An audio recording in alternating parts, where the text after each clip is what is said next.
تبون يقلد جلالة الملك في مراسم العيد ويسقط في فضيحة. تبون سيدي قال لك بغى يبدا يدير داكشي ديال المراسم ديال العيد اللي حنا حلينا فيهم عينينا، وكنظن والدينا حلوا فيهم عينيهم، انه كنعرفوا انه الملوك ديالنا دائما كيمشيو يديروا المراسم ديال صلاه العيد.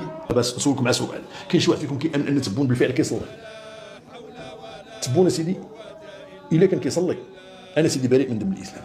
ومنذ متى يقوم رؤساء الجزائر بهذا التقليد؟ هذه العاده منذ متى كانت في الجزائر؟ ما عمرها كانت في الجزائر. يلا بداو كنقولها من المغرب.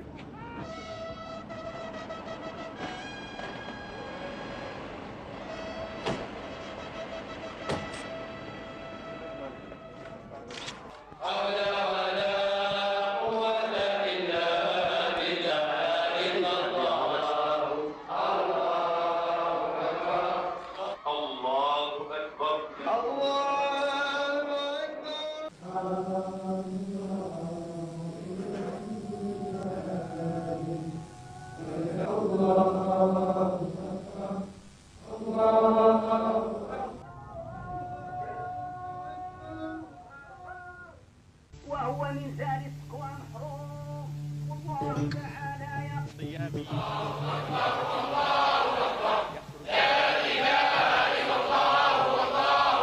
وجاء عيد الفطر يتصدر بمدين المصلين بالمسجد الكبير، ثم كعادته يزور مقبرة الشهداء التي يزورها حيا لآخر مرة.